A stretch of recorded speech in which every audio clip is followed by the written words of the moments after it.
No início daquele dia, um juiz aposentado que vivia na tranquila comunidade de Merritt Island decidiu sair para fazer alguns trabalhos de manutenção no quintal. Sua casa ficava à beira do Indian River, oferecendo uma visão clara da água. Enquanto se preparava para começar a cortar a grama, algo próximo à margem chamou sua atenção. À primeira vista, parecia ser um objeto grande, possivelmente um pedaço de madeira à deriva, ou talvez até um animal descansando perto da água. Curioso, ele deu alguns passos à frente. Ao perceber a gravidade da situação, entrou imediatamente em contato com as autoridades locais. Quando os policiais chegaram, avaliaram cuidadosamente a cena.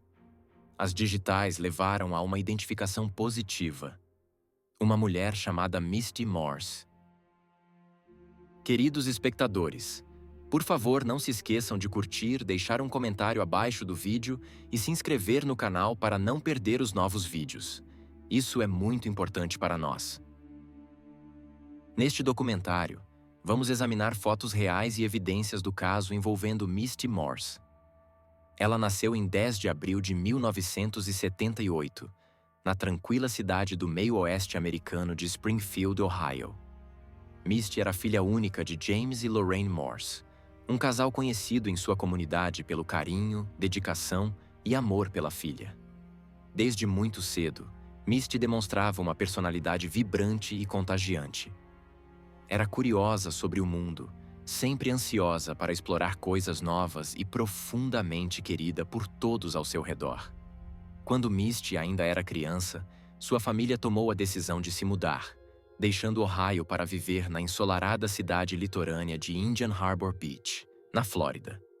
Foi uma mudança significativa, mas que trouxe novas oportunidades para a jovem garota. Infelizmente, pouco tempo depois de se estabelecerem na Flórida, o casamento de seus pais começou a se deteriorar.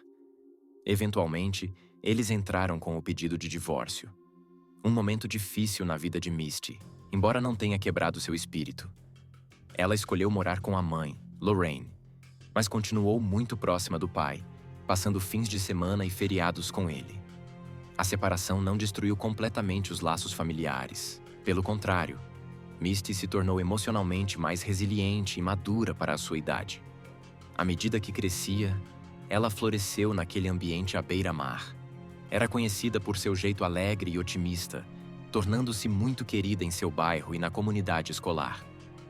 Com um amor natural pelo ar livre, passava incontáveis horas na praia, nadando no oceano, aprendendo a surfar e relaxando na areia com seu grupo unido de amigos. Misty prosperava em ambientes sociais, muitas vezes sendo a pessoa que reunia todos, com seu riso ecoando pela orla. Após se formar no ensino médio, Misty não se apressou em seguir uma carreira específica. Em vez disso, explorou diferentes caminhos, trabalhando em alguns empregos pela cidade, enquanto tentava descobrir quais eram suas verdadeiras paixões. Eventualmente, matriculou-se em uma faculdade comunitária local, acreditando que o tempo e a experiência lhe trariam clareza. No verão de 2000, Misty tinha 22 anos e levava uma vida com a qual muitos jovens adultos se identificariam. Equilibrando aulas em meio período com seu trabalho como garçonete em um aconchegante café à beira-mar, passando o tempo livre com amigos, aproveitando o sol da Flórida e vivendo o ritmo despreocupado do início da vida adulta. Na noite de 20 de julho, Misty parecia ter uma noite comum pela frente. Ela avisou a mãe que estava saindo, e as duas conversaram casualmente por alguns minutos na cozinha. Quando estavam encerrando a conversa, o telefone de Misty tocou. Ela atendeu, respondeu com apenas algumas palavras curtas e desligou rapidamente.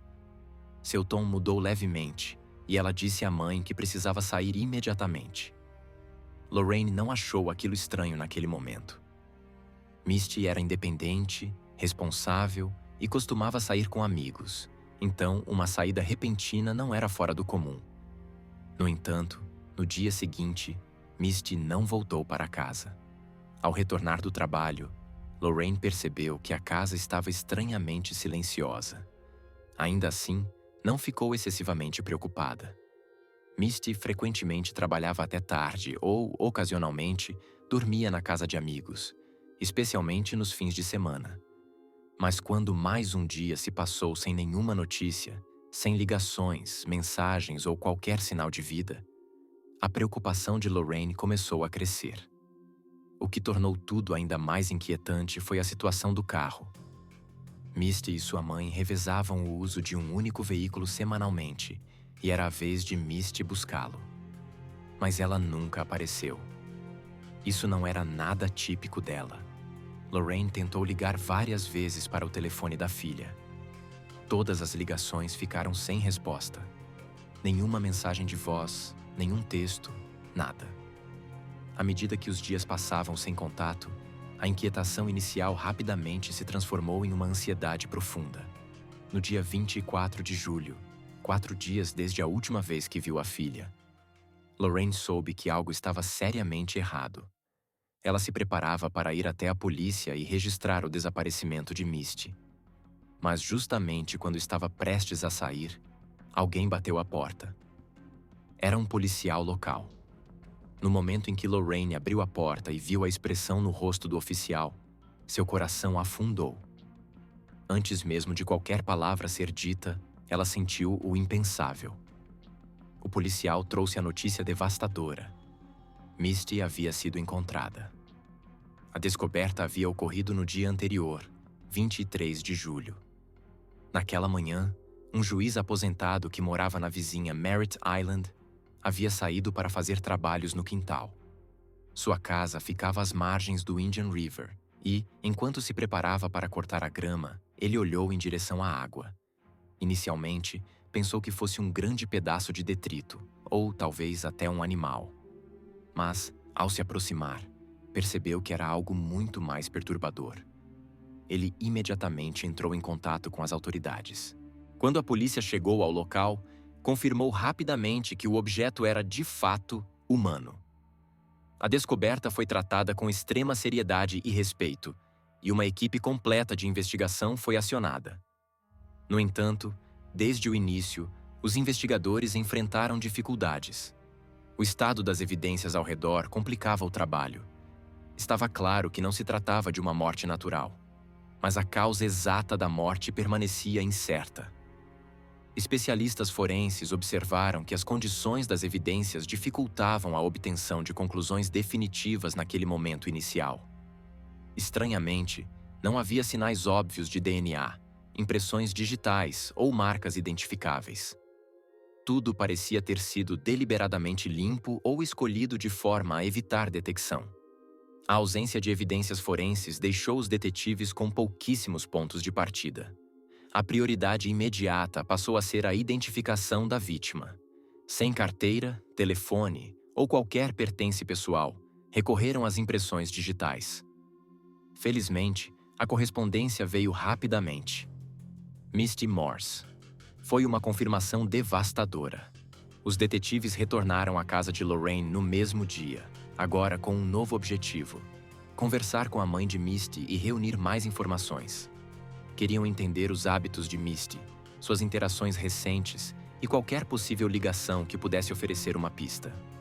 Lorraine, ainda em choque, fez o possível para recordar cada detalhe. Contou sobre a ligação telefônica na noite em que Misty saiu, a mudança em seu comportamento e o quão incomum era que sua filha ficasse fora por mais de um dia. De volta ao laboratório forense, os investigadores reexaminaram os materiais coletados. A fita adesiva chamou atenção especial. Nela, os analistas encontraram vários fios de cabelo curtos e escuros. Eles claramente não combinavam com o cabelo mais claro de Misty, sugerindo que poderiam pertencer a outra pessoa, possivelmente o responsável pelo crime. Os fios foram cuidadosamente preservados e enviados para testes adicionais, na esperança de identificar um perfil de DNA. Esse se tornou um dos poucos elementos concretos em um caso extremamente enigmático. Apesar desses esforços, o mistério do que aconteceu com Misty Morse permanecia amplamente sem resposta. Após reunir todas as evidências, os investigadores voltaram a conversar com sua mãe. Lorraine sentou-se com os detetives apenas algumas horas depois de receber a notícia mais devastadora de sua vida. Em meio às ondas de choque e luto, Ela relembrou a última vez que viu a filha viva, na noite de 20 de julho. Lorraine recordava aquele momento com clareza impressionante, revivendo cada detalhe como se esperasse que um pequeno elemento pudesse, de alguma forma, desvendar o mistério. Ela explicou que Misty estava de bom humor naquele dia, comportando-se de maneira completamente normal. Elas haviam trocado uma conversa casual na cozinha e não havia nada em sua atitude que sugerisse que algo estava errado ou que ela se sentisse em perigo. Então, aparentemente do nada, Misty recebeu uma ligação curta. A conversa foi breve, apenas algumas palavras. E ao terminar, Misty disse rapidamente à mãe que precisava sair. Parecia que alguém havia chegado do lado de fora e estava ligando para avisar que estava esperando. Mas Misty nunca disse quem era a pessoa. Não mencionou nomes, não deu pistas, nem indicou para onde estava indo. Foi um momento pequeno, que não pareceu importante na época, mas em retrospecto, passou a carregar um peso assustador. Os detetives se concentraram nessa ligação telefônica como uma possível chave para desvendar todo o caso. Eles imediatamente solicitaram os registros telefônicos de Misty, na esperança de rastrear a chamada e identificar com quem ela poderia ter se encontrado naquela noite. Mas as esperanças dos investigadores foram rapidamente complicadas pelas limitações da tecnologia da época. No início dos anos 2000, as operadoras de telefonia móvel ainda estavam em processo de desenvolver sistemas mais sofisticados de retenção de dados. Como resultado, elas não conseguiam fornecer a identidade ou o número associado às chamadas recebidas. Apenas as chamadas efetuadas. O único detalhe concreto que os detetives conseguiram descobrir foi que Misty havia recebido 2 ligações naquela noite. A primeira durou alguns minutos. A segunda foi extremamente curta, apenas alguns segundos. E muito provavelmente foi a ligação que sua mãe ouviu pouco antes de Misty sair de casa. Sem registros de identificação do chamador, os investigadores se depararam com um obstáculo inesperado e profundamente frustrante. A busca por pistas adicionais levou os detetives até o quarto de Misty. Eles vasculharam cada gaveta, armário e superfície, procurando qualquer coisa fora do lugar ou potencialmente relevante para o caso. Sua bolsa estava ali, sobre a mesa de cabeceira, exatamente onde ela costumava deixá-la. Dentro estavam todos os itens do dia a dia: chaves, carteira, maquiagem e alguns recibos. Mas 2 coisas estavam faltando: sua carteira de motorista e seu telefone celular. A ausência desses 2 itens contou uma história sutil, porém significativa. Se Misty tivesse a intenção de ficar fora por um período prolongado, ela teria levado a bolsa. Mas não levou. Isso indicava que ela planejava sair apenas por um curto período. Ela provavelmente acreditava que voltaria para casa em breve. Tragicamente, esse momento nunca chegou. À medida que a investigação avançava, especialistas forenses começaram a analisar os materiais recuperados às margens do rio. Embora as cordas, os revestimentos plásticos e a fita adesiva tenham fornecido pouquíssimo DNA ou evidência biológica, havia outras pistas escondidas em sua composição. Os investigadores notaram que a corda utilizada possuía uma textura e uma trama muito específicas. Era do tipo comumente usada em embarcações. Esse tipo de corda de grau marítimo é projetado para resistir à exposição à água salgada e é frequentemente utilizado em atividades de navegação ou pesca. Os nós usados na amarração também chamaram atenção. Examinadores forenses apontaram que a forma como a corda havia sido amarrada não era aleatória. Eram nós estruturados, seguros e eficientes, do tipo frequentemente ensinados em treinamentos militares ou marítimos. Especificamente, o estilo lembrava os nós utilizados por pessoas com experiência na marinha ou na guarda costeira. A fita adesiva também era incomum. Não era o tipo encontrado em uma residência comum.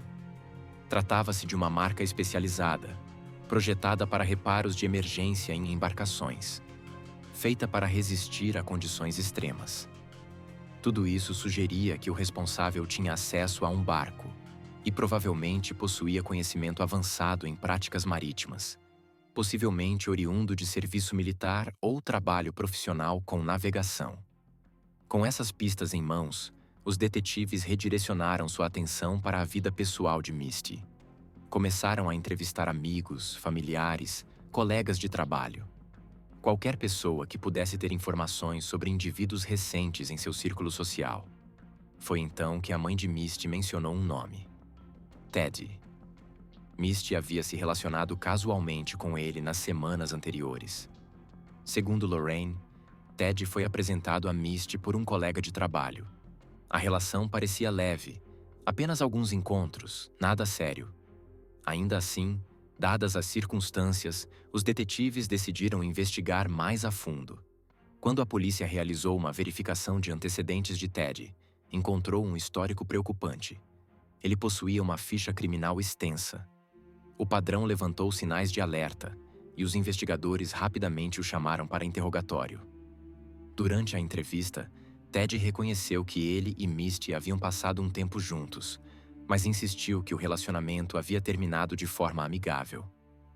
Disse que não se viam havia mais de uma semana e demonstrou pesar genuíno. Os detetives observaram atentamente seu comportamento, procurando sinais de engano. Mas Ted não apresentou o nervosismo ou a evasão que eles esperavam. Respondeu a todas as perguntas de forma direta e parecia emocionalmente afetado pela perda. Como precaução, os investigadores pediram que ele fornecesse uma amostra de DNA. Embora ainda não tivessem DNA de um suspeito, isso ajudaria a avaliar sua disposição em cooperar. Sem hesitar, ele concordou. Inclusive, ofereceu-se para permitir a busca em seu apartamento, sem necessidade de mandado. A busca não revelou nada suspeito. Nenhum equipamento náutico, nenhuma corda marítima, nenhuma fita adesiva do mesmo tipo. Além disso, a polícia confirmou que Ted não possuía histórico militar nem acesso conhecido a qualquer tipo de embarcação. Sem evidências físicas ligando-o ao crime e sem sinais comportamentais de engano, os investigadores começaram a questionar se Ted realmente tinha alguma ligação com o que aconteceu com Misty. Com Ted descartado, a atenção se voltou novamente, desta vez para outro nome: Bob. Um parente de Misty mencionou que ela havia saído em um único encontro com ele pouco antes de desaparecer. À primeira vista, Bob não parecia alguém de interesse. Não tinha antecedentes criminais, e seu nome não havia surgido em nenhuma investigação inicial. Mas então, os detetives descobriram algo que os fez olhar mais de perto. Após o encontro, Misty confidenciou a algumas amigas que não havia sentido química com Bob, que ele simplesmente não fazia seu tipo, e que não pretendia vê-lo novamente. Não foi um rompimento dramático, apenas falta de interesse. Bob, no entanto, não lidou bem com o silêncio de Misty. A princípio, parecia apenas que ele não entendia limites pessoais. Misty comentou que ele sempre encontrava desculpas para estar por perto ou entrar em contato, mesmo quando ela deixava claro que não queria continuar. Embora ela nunca tenha registrado uma denúncia formal, o fato de ter falado disso com tanta clareza chamou a atenção dos investigadores. Isso foi suficiente para que os detetives fossem até a casa de Bob. Quando chegaram, foram recebidos por um homem aparentemente cooperativo, que abriu a porta sem hesitar. Mas ao observarem a propriedade, um detalhe chamou a atenção imediatamente. Estacionado ao lado da casa, parcialmente coberto por uma lona, havia um pequeno barco recreativo. Dadas as evidências encontradas no local da morte de Misty, corda marítima, fita adesiva especializada e a provável necessidade de acesso a uma embarcação, essa descoberta elevou instantaneamente o nível de interesse. Bob concordou em conversar com os investigadores sem resistência. Sentado diante deles, tentou parecer calmo. Disse que não havia se incomodado com o fato de Misty ter parado de responder e descreveu o encontro como agradável, porém sem importância. No entanto, também admitiu abertamente que havia continuado ligando para ela, diariamente, até 23 de julho. Alegou que, ao descobrir o que havia acontecido, parou de ligar por choque e tristeza. Por um tempo, a conversa seguiu um caminho previsível. Mas então, sem aviso algum, Bob fez algo completamente inesperado. Ele levou a mão ao bolso de trás e retirou um pequeno objeto. Quando o entregou aos detetives, eles ficaram atônitos. Era a carteira de motorista de Misty. Ele explicou a situação com uma naturalidade que não agradou aos investigadores. Segundo Bob, Misty havia lhe entregado o documento na noite do encontro, porque não estava com bolsa nem roupas com bolsos. Ela teria pedido que ele segurasse a carteira, e depois, segundo ele, simplesmente esqueceu de pegá-la de volta. Os detetives não ficaram convencidos. O encontro havia ocorrido semanas antes. Era difícil acreditar que Misty perderia algo tão importante e nunca mencionaria novamente. Ainda mais estranho, se Bob vinha tentando entrar em contato com ela por dias, por que não mencionou o documento? Ou tentou devolvê-lo? Com a suspeita aumentando, os investigadores pediram permissão para revistar a casa de Bob. Ele concordou sem hesitar, e uma equipe completa vasculhou a residência de cima a baixo. Gavetas, armários, garagem, até mesmo o barco. Mas ao final, não havia nada que ligasse fisicamente Bob ao desaparecimento ou à morte de Misty. Nenhuma corda marítima compatível. Nenhuma fita ou ferramentas semelhantes às encontradas. E, talvez o mais relevante, nenhum histórico militar. Bob nunca havia servido nas Forças Armadas nem recebido treinamento marítimo de qualquer tipo. Isso entrava em conflito direto com o perfil do suspeito traçado a partir das evidências. Embora o comportamento de Bob fosse estranho e a posse do documento levantasse muitas perguntas, os detetives foram obrigados a colocá-lo na categoria de sem evidência física. Era possível que ele fosse apenas um homem socialmente inadequado, com dificuldade de respeitar limites. Nada mais. Mas, quando os investigadores já se preparavam para sair, Bob acrescentou mais uma informação, quase como um comentário casual. Disse que durante o único encontro, Misty havia mencionado um ex-namorado. Segundo Bob, ela comentou que esse ex tinha fama de ser agressivo e controlador. Ele não se lembrava do nome, mas recordava um detalhe crucial. O ex havia servido nos fuzileiros navais. Essa afirmação tocou um ponto sensível para os investigadores. A ideia de um ex-militar com possível acesso a barcos e treinamento especializado os levou imediatamente de volta às evidências encontradas perto do Indian River. Eles precisavam descobrir quem era esse homem. Então, voltaram a falar com a mãe de Misty. Quando perguntaram a Lorraine se sua filha havia se relacionado com alguém com histórico militar, ela não hesitou. Sim, respondeu. O nome dele era Brent Huck. Lorraine explicou que Brent e Misty haviam mantido um relacionamento sério por um período considerável. Ela se lembrava bem daquela época. E não por bons motivos. Misty havia comentado mais de uma vez que Brent era controlador. Ele exigia saber onde ela estava, com quem passava o tempo e até o que estava vestindo. No início, Misty acreditou que fosse apenas preocupação disfarçada de proteção. Com o tempo, tomou a difícil decisão de terminar o relacionamento. Isso havia acontecido cerca de 1 ano antes de sua morte. Após o término, Misty cortou o contato. Até onde Lorraine sabia, Brent não havia procurado sua filha novamente, pelo menos não de forma que Misty tivesse mencionado. Os detetives começaram a investigar o histórico de Brent Huck, e o que encontraram foi mais do que suficiente para levantar suspeitas. Brent morava a apenas alguns quilômetros de distância. Era um ex-fuzileiro naval, dispensado com honra, o que se encaixava perfeitamente no perfil comportamental sugerido pelas evidências. E, talvez o mais importante, Brent trabalhava como capitão de barco fretado, o que lhe dava acesso diário a embarcações, cordas marítimas, fita adesiva especializada e ferramentas específicas, exatamente os materiais utilizados no crime. Essa descoberta marcou um possível ponto de virada na investigação. Ainda assim, os detetives sabiam que precisavam agir com cautela. Não queriam alertar Brent, nem dar a ele motivo para se fechar. Assim, optaram por uma abordagem não confrontacional. Em vez de acusá-lo diretamente ou revelar o que sabiam, entraram em contato sob o pretexto de coletar informações sobre a vida social de Misty, como parte de uma investigação ampla, sem suspeitos específicos. Brent concordou em se encontrar. Durante a entrevista, manteve-se calmo, controlado e estranhamente confiante. Admitiu que ele e Misty haviam tido um relacionamento sério e reconheceu que, mesmo após o término, mantiveram contato ocasional.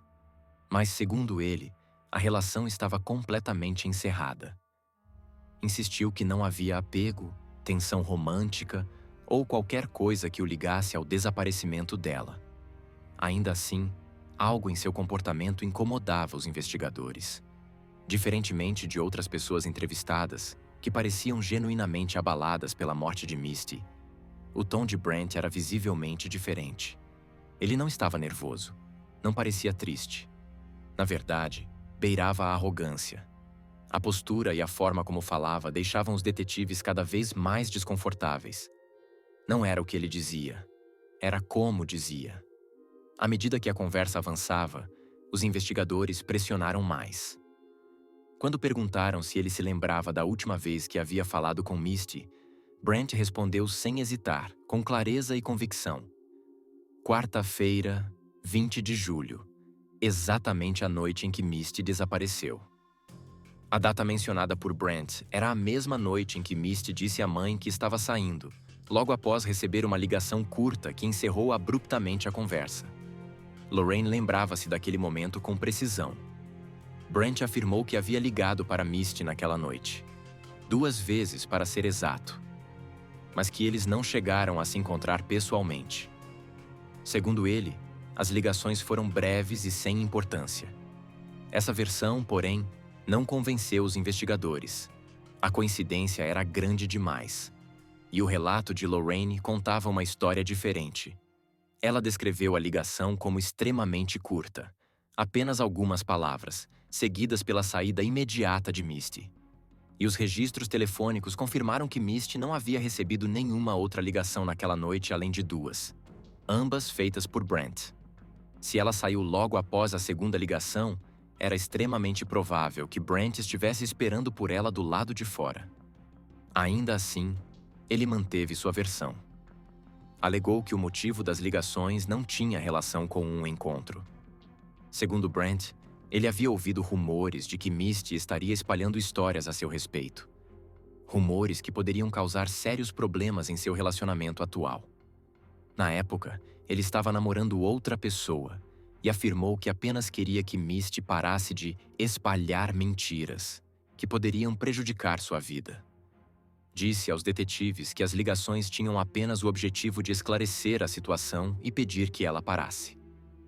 O próximo passo lógico foi pedir autorização para revistar a propriedade de Brent. Surpreendentemente, ele concordou, assim como os suspeitos anteriores. Mas desta vez, os resultados foram muito diferentes. Na cozinha de Brent, os detetives notaram várias sacolas plásticas de supermercado guardadas em uma gaveta perto da pia. À primeira vista, pareciam comuns, sacolas típicas, usadas por milhões de pessoas.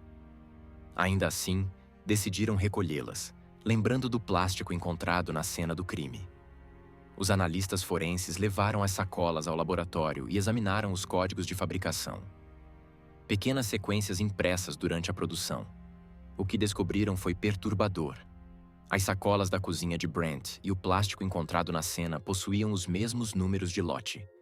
Haviam sido produzidas na mesma fábrica, no mesmo dia, na mesma linha de produção. Isso reduziu drasticamente a origem possível e ligou os materiais encontrados na casa de Brent ao crime de forma incontestável. Animados com a descoberta, os detetives expandiram a busca para a garagem. O que encontraram em seguida causou arrepios. Pendurado em um gancho na parede, havia um rolo de corda de borracha, exatamente do mesmo tipo encontrado na cena. Assim como no caso das sacolas, os investigadores registraram o número de série impresso na corda e o compararam com as amostras forenses. Mais uma vez, houve correspondência. A corda da casa de Brent havia sido fabricada na mesma máquina, como parte do mesmo lote de produção. Isso não era coincidência. Indicava fortemente uma ligação. Mas ao fundo da garagem, guardado em um compartimento, Os detetives encontraram um rolo de fita adesiva marítima especializada, idêntica em cor, largura, textura e tipo de adesivo à fita encontrada na cena. Era conhecida por sua durabilidade em ambientes extremos, usada principalmente para reparos em embarcações ou aplicações externas. E então veio talvez a evidência mais incriminadora de todas. Um pedaço de corda marítima, compatível não apenas no material, mas amarrada exatamente com o mesmo tipo de nó militar. Neste ponto, os investigadores sabiam que haviam ido além da simples especulação. As provas, embora ainda fossem tecnicamente circunstanciais, eram esmagadoras em sua especificidade. A quantidade de materiais coincidentes, os lotes de produção idênticos, a fita adesiva especializada e o tipo de nós utilizados. Tudo isso formava um quadro que apontava diretamente para Brent. As evidências circunstanciais começavam a ganhar o peso de algo muito mais concreto. Os detetives passaram a desenvolver uma teoria. Brent poderia ter ouvido rumores, verdadeiros ou não, de que Misty estaria dizendo algo que poderia prejudicar seu relacionamento atual. Dado seu comportamento passado, os investigadores acreditavam que era possível que Brent tivesse sentido sua reputação ou sua vida pessoal ameaçadas. E em vez de lidar com isso de forma racional, ele pode ter entrado em pânico. Esse pânico, segundo a teoria, poderia ter se transformado em uma decisão trágica e irreversível. Com um acúmulo crescente de conexões forenses, a equipe investigativa levou o caso ao promotor distrital, na esperança de avançar com acusações formais. Mas o que aconteceu em seguida deixou todos atônitos. Apesar da narrativa clara construída ao longo de semanas de trabalho investigativo, o promotor se recusou a apresentar acusações. Ele explicou que, embora as evidências fossem convincentes, tudo ainda era circunstancial. Não havia testemunhas oculares, nenhuma confissão e nenhum vínculo forense direto, como DNA humano. Tudo se baseava em padrões, probabilidades e conexões, mas nada que fosse irrefutável. Ele alertou que levar o caso ao tribunal naquele estado poderia resultar em absolvição e que, sem um elo direto e sólido, dificilmente conseguiriam uma condenação. Em resumo, o caso não se sustentaria diante de um júri. Foi um golpe devastador para os detetives, que sentiam ter finalmente alcançado o limiar da justiça. Eles tinham um suspeito com motivo, oportunidade e acesso aos materiais encontrados na cena do crime. Mas ainda assim, não era suficiente. No entanto, havia mais uma pista. Um detalhe forense que intrigava essa equipe desde o início. Na fita adesiva, os analistas encontraram vários fios de cabelo curtos e escuros. Eles não pertenciam a Misty e não correspondiam a nenhum perfil humano conhecido. Testes adicionais revelaram a origem. Eram pelos de animal, especificamente de um cão. Como se descobriu, Brent possuía um cachorro grande e preto, um cruzamento entre pastor alemão e Rottweiler. Era exatamente o tipo de animal que poderia deixar para trás pelos grossos e escuros.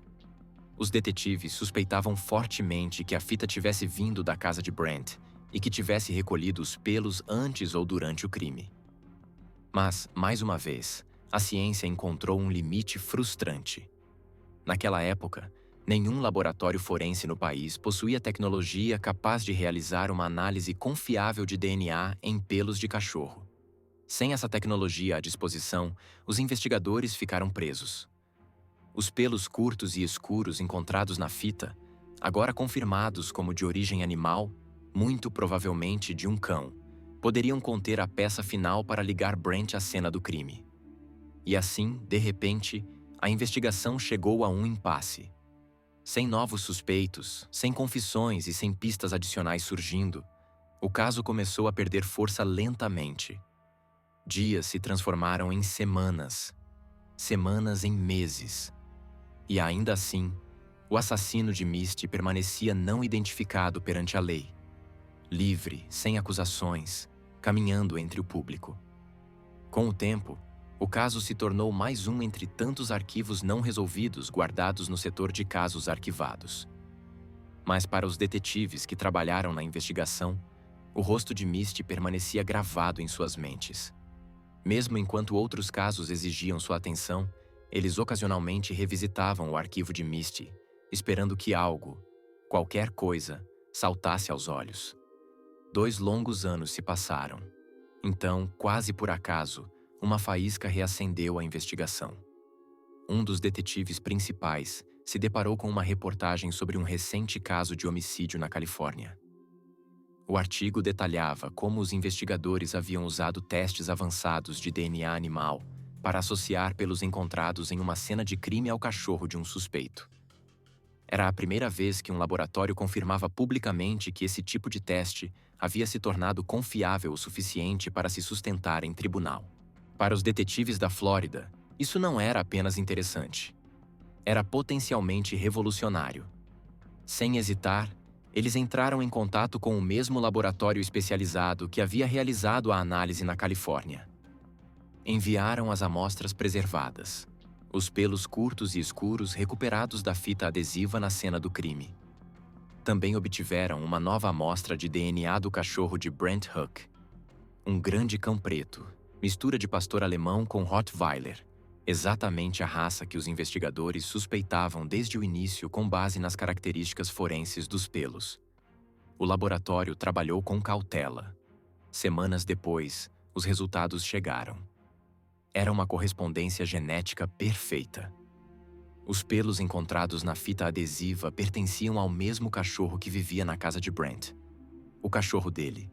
E havia algo ainda mais significativo nessa descoberta.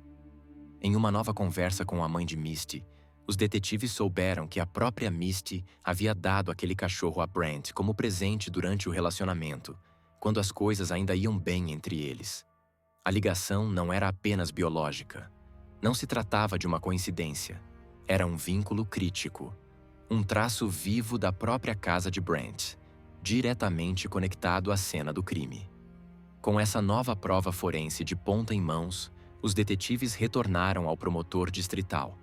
Desta vez, eles não estavam apresentando apenas sobreposições circunstanciais. Estavam oferecendo prova científica, testada e validada, ligando diretamente a casa de Brent e seu cachorro aos itens encontrados junto a Misty. O promotor analisou os novos laudos laboratoriais e concordou.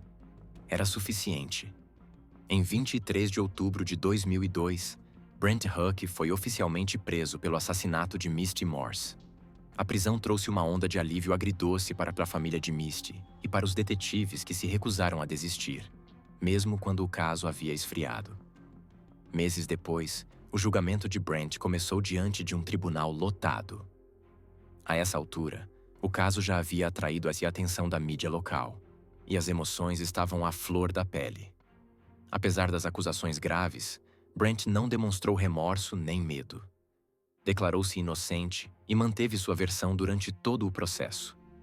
Alegou não ter tido qualquer envolvimento no desaparecimento ou na morte de Misty. Apontou o dedo para outros homens com quem Misty havia se relacionado no passado, sugerindo que um deles deveria ser o responsável. Tentou se retratar como apenas mais um ex-namorado injustamente preso em uma teia de suspeitas. Mas sua defesa não conseguiu competir com a montanha de provas apresentada pela promotoria. Os promotores construíram um caso sólido. Conduziram o júri pela linha do tempo, pelos registros telefônicos. Explicaram como os equipamentos marítimos e os nós de estilo militar apontavam para alguém com o histórico de Brent. E, por fim, apresentaram o avanço decisivo, a correspondência de DNA animal, que uniu todas as peças com credibilidade científica inquestionável. No final, o júri foi unânime. Brent Huck foi considerado culpado tanto por sequestro quanto por homicídio em primeiro grau. O juiz o condenou a 2 penas de prisão perpétua consecutivas, sem possibilidade de liberdade condicional, garantindo que ele passaria o resto de sua vida atrás das grades.